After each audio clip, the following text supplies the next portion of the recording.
Ay.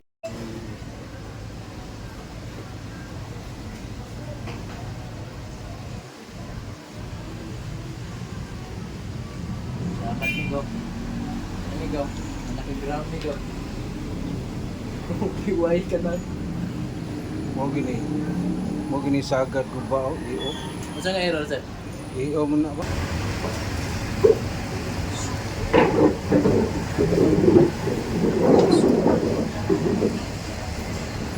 Try natin to.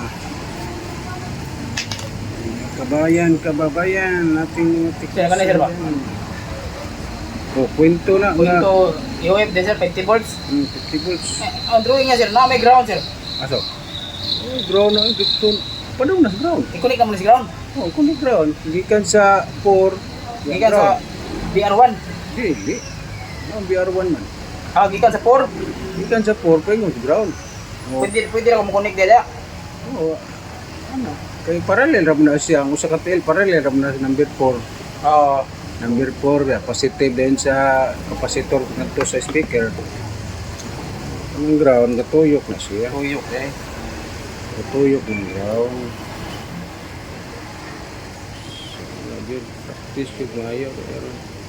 Pero ang ground, pwede na bisan na siya yung mga resistor na connect sa kay ground. Oh. Eh,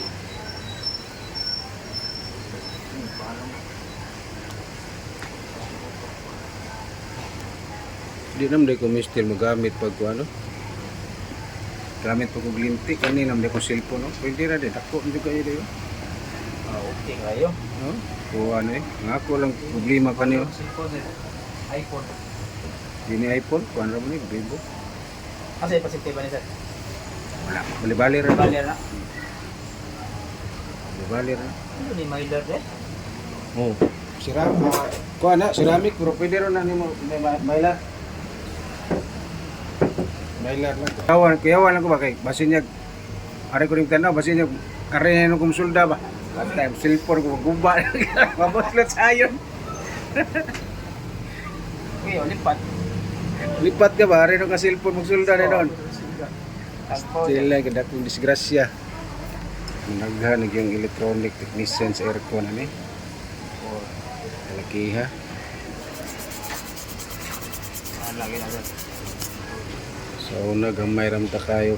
Punta. Manila may daghan, receive. Diri sa Cebu gamay ra man ta kayo ni. Ingon nila di ko na masulda. Posible kay di masulda asus. Ilan di ko magpalit og silpo o ano? Limited sir. Linti nga katungkuan ba? Pwede rin gini sa silpo. Kay class. Kung ano ba, kay glass. Naman bigyan sa akin. Kaya ano sa kwan sa mga yog dilo, yan ang mata.